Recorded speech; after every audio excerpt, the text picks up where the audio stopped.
อีกนี่อีก3 คนพี่น้องส่งไปนาฮอดลาวฮอดเวียงจันทน์เมื่อวานนี้เฮาตื่นขึ้นมาครับอดใจบ่ไหวอยาก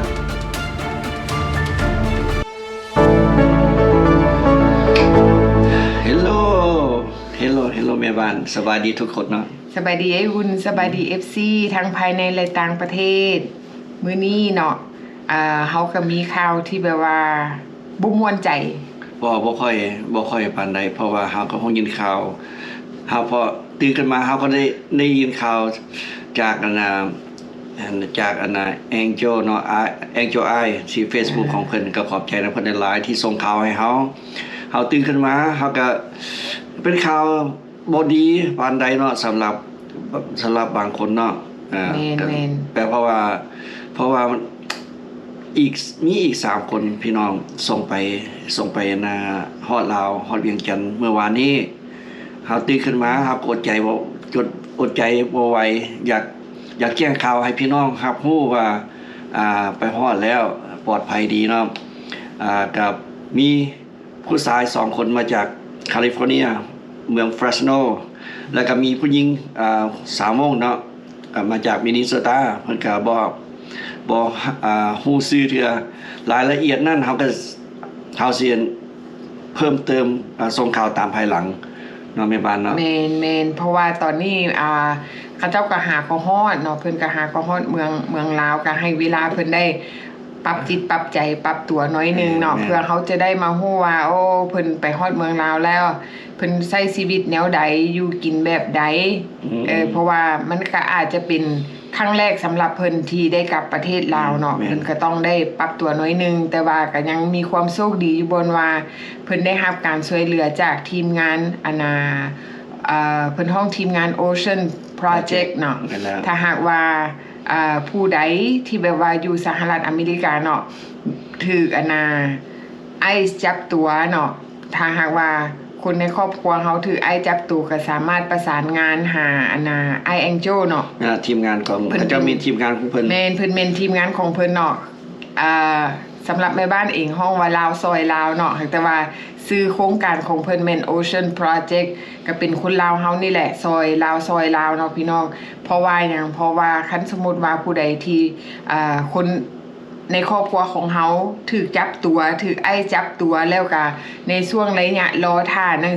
สือรอท่าเอกสารเดินทางเฮาให้ประสานงานนำเพิ่นเพราะว่าเพิ่นต้องการซื้อนามสกุลเพิ่นต้องการแบบว่าคนที่สามารถติดต่อคันสมมุติว่าเฮามีพี่น้องอยู่เมืองลาวและต้องการให้เพิ่นช่วยเหลือเนาะต้องแจ้งชื่อนามสกุลเบอร์โทรให้เพิ่นอย่างจะแจ้งแล้วหลังจากนั้นเพิ่นแล้วก็เกี่ยวกับว่าเป็นลูกเป็นหลานเป็นพี่เป็นน้องแบบใดความสัมพันธ์ความเกี่ยวข้องแบบใดบอกให้เพิ่นฮู้แบบรายละเอียดเนาะรายละเอียดส่วนตัวของของพี่น้องอยู่ที่ประเทศลาวเนาะให้เพิ่นรับรู้แล้วหลังจากนั้นเนาะทางทีมงานของเพิ่นจะติดต่อหาไอ้คำลาซึ่งเป็นผู้ประสานงานอยู่ทางเมืองลาวที่เรามาซอยเหลือพี่น้องเฮาที่ถูกส่งกลับเนาะอยู่เมืองลาวดังที่เฮาเห็นอยู่ในคลิปนั่นแต่ว่าเพิ่นบ่เปิดเผยตัวแต่ว่าเพิ่นบอกชื่อเฮาว่าเพิ่นชื่อคำลาไอ้คำลานั่นจะเป็นคนประสานงานไปติดต่อหาพี่น้องเฮาที่อยู่เมืองลาวเนาะและติดต่อหาพี่น้องว่าโอ้ตอนนี้พี่น้องเจ้าที่ส่งกลับจากอเมริกามาฮอดมาถึงแล้วเนาะให้มาประสานงานพัวพันเอากับเจ้าหน้าที่แล้วไอ้คำลานั่นจะเป็นผู้ซอยเหลือว่าจะพาไปหาเจ้าหน้าที่เตรียมเอกสารที่แบบว่าขอประกันตัวแบบใด1 2 3เนาะรายละเอียดแม่นไอ้คำลาเพิ่นจะประสานงานกับพี่น้องเฮาบัดนี้เฮาก็มีความอบอุ่นใจแนวนึงว่า1เฮามีผู้ประสานงานอยู่สหรัฐอเมริกาแล้วก็มีผู้ประสานงานอยู่ทางประเทศลาวโดยที่แบบว่าถ้าหากว่าถือคนเฮาหักถือไอ้จับตัวส่งไปเนาะเฮาก็ยังมีความอุ่นใจว่าคนที่เฮาหักบ่ได้โดดเดียวดายแบบว่าไปเริ่มต้นชีวิตใหม่อยู่พุ่นไปฮอดใหม่ๆก็ยังว่ามีคนลาวเฮาเว้าภาษาเดียวกันรอท่าต้อนรับเฮาอยู่รอท่าแบบว่าให้ความช่วยเหลือบัดนี้ทางทีมงานของเพิ่น เพิ่นก็ขอความช่วยเหลือเนาะพี่น้องเพิ่นขอความช่วยเหลือมายังบรรดาคนลาวนํกันคนที่เป็นหมู่คู่บ่คนที่แบบว่ามีความสงสารในด้านมนุษยธรรมลาวซอยลาวเฮาเนาะพี่น้องเนาะเพิ่นว่าเพิ่นอันเฮ็ดผู้เดียวบ่ได้เพิ่นว่าเฮาบ่ไหวเพิ่นต้องการความช่วยถูกต้องเฮาก็เข้าใจเนาะเพราะว่าทางฝั่งอยู่เมืองลาวก็ต้องมีค่าใช้จ่ายช่วยเหลือเพิ่นก็บอกว่าเพิ่นบ่สามารถซอยเพียงลำพังด้วยตัวเองได้เพิ่นก็ต้องการปัจจัยเนาะแบบว่าถ้าหากว่าผู้ใดพอมีน้ำใจช่วยเหลือเพิ่นเนาะเขาจะขึ้นลิงก์ให้อยู่กล้องคลิปลิงก์อยู่ทั้งกล้องคลิปนั่นแหละพี่น้องแม่นเขาจะขึ้นลิงก์อยู่กล้องคลิปให้เนาะเล็กๆน้อยๆเนาะพี่น้องเนาะอันนี้แม่นน้ำใจเพื่อช่วยเหลือเพิ่นฮ้องว่าคล้ายๆว่าทานน้ำใจซะเนาะทานน้ำใจเพื่อช่วยเหลือคนลาวเฮาในยามตกทุกข์ได้ยากอันนี้บ่แม่นเฮามาขอเฮาบ่ได้มาขอเรื่องบริจาคหากแต่ว่าอันนี้แม่นปัจจัยหรือว่าน้ำใจซอยเหลือคนที่แบบว่าเขาเจ้าถึกทรงกลับแล้วเขาเจ้าบ่มีหยังเวลาไอ้มาจับนี่ก็เมื่อแต่โตนะเนาะเครื่องขาคิงอันนี้แม่นทางไอ้คำลาเราก็ขอความช่วยเหลือเพราะว่าเราก็ซอยเหลือด้วยตัวเองเพียงลำพังก็บ่ได้ก็ต้องการหลายๆคนช่วยกันเนาะพี่น้องเนาะเล็กๆน้อยๆเพื่อว่าเงินที่ได้รับจากการบริจาคนั่นเราก็ไปซอยซื้ออาหารการกินซื้อเครื่องใช้ส่วนตัวซื้อประเภทว่ายารักษาโรคบ่สิ่งใดที่แบบว่าผู้ที่ถูกส่งกับเรานั่นก็จะต้องการไปพี่น้องไปเบิ่งวิดีโอซะก่อนวันนั้นหาก็มาเว้ากันต่อเนาะโอเคไปเบิ่งวิดีโอเด้อว่าเพิ่นไปฮอดลาวนั่นทางเมืองลาวเขาเจ้ามีการต้อนรับแบบอบอุ่นแนวใดเนาะไปเบิ่งเลยมันแล่นแล้วเนี่ยโอ้แล้วคนลาวเขาเนาะมาใหม่เนาะมาจากสหรัฐอเมริกาซึ่งอยู่ทางมาเมื่อคืนนี้เนาะได้สบายดีไอ้สบายดีคนได้เดินทางมาจากอยู่รัฐใดอยู่รัฐแคลิฟอร์เนียมาเมืองอย่างเมืองเฟสโนมาฮอดวันนี้บ่มาฮอดวันนี้ล่ะโอ้จะไปไหนในเตือนนะมาฮอดดีใจอยู่บ่เมืองลาวเฮาดีใจมากหลายชอบหลายโอ้ไอ้ชื่ออย่างก็ชื่อเสียงตลอดชื่ออย่างก็บอกชื่อเลยเสียงครับนามสกุลเด้นามสกุลพมวันนะโอเคโอ้หิวข้าวแล้วต้องไม่ได้จังเลยนะกินข้าวองค์การพวกเขาจะซื้อแต่กระเปียกกินองค์การเอาเล่นได้พี่นะเขากินอะไรถ้ากินกระเปียกคนจะออกกระเปียกเอากีมาต้อนโอเคเอาสวัสดีเด้อพี่น้องหลังจากเห็นหอยยิ้มของเพิ่นเนาะเขาก็ดีใจเนาะเพราะว่าหอยยิ้มแบบว่าได้เห็นคนลาวน้ำกันได้กินข้าวโอ้เพิ่นหิวข้าวเองเนาะแม่นเนาะขี่ยนต์เมื่อก็หลายชั่วโมงเลยเนาะได้กินข้าวแบบแซ่บๆเนาะถือว่าเราก็ได้ไปเห็นคนลาวเฮาเนาะก็ถือว่ามีความอบอุ่นใจบ่คือคนที่ส่งไปรอบแรกเพราะว่าส่งไปรอบแรกเพิ่นก็มีความตกใจบ่ฮู้ว่าไผสิมาซอยแต่ว่าคนที่ส่งไปรอบนี้นี่แม่นถือว่าเรามีหมู่ล่ะแม่นอบอุ่นเพราะว่าอยู่บ้านเดียวกันแม่นอยู่บ่อนเดียวกันและหลังจากนั้นถ้าหากว่าคันสมมุติว่าเขาต้องก็สิถามมาค่ะคนบ่มีพี่มีน้องเฮ็ดแนวใดถ้าหากว่าผู้ใดเนาะบ่มีญาติพี่น้องที่อยู่ประเทศลาวไอ้คำลาเราก็ให้ความช่วยเหลือเนาะเพราะฉะนั้นแหละแล้วจึง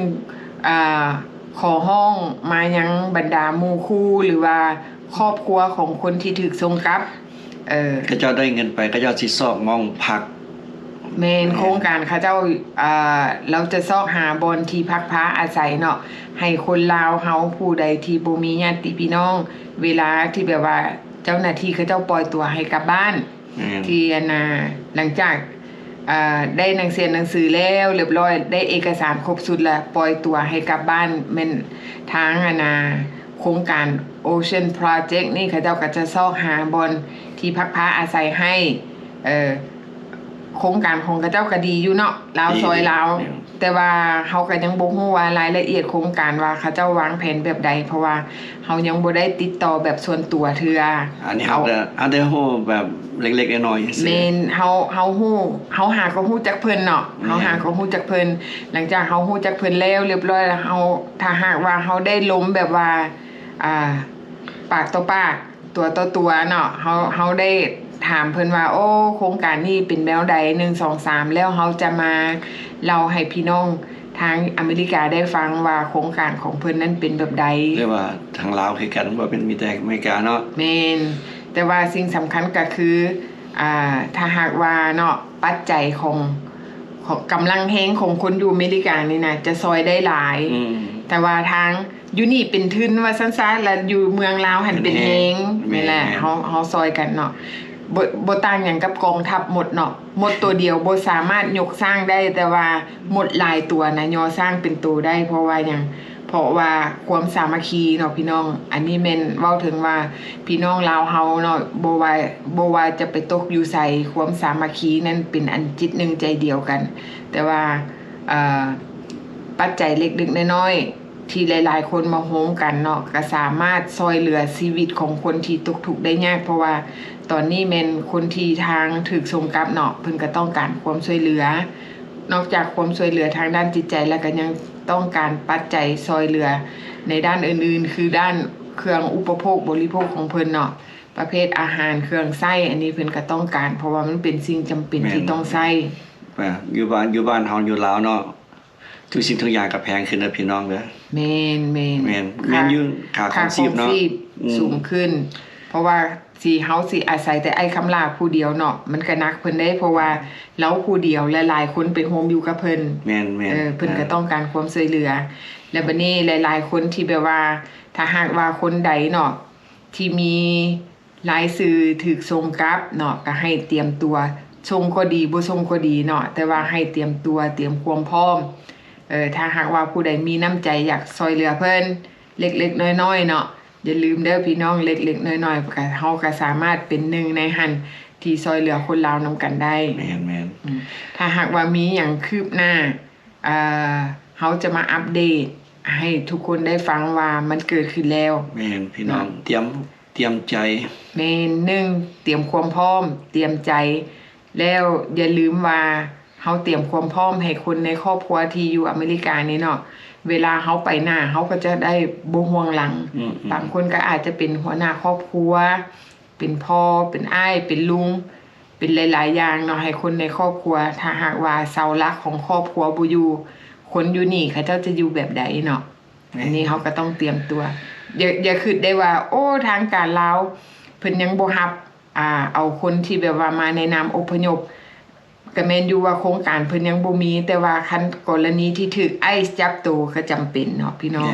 อันนี้แม่นเกิดขึ้นย้อนว่าไอซ์เจ้าหน้าที่ไอซ์เพิ่นไปจับตัวเอาเนาะ แม่น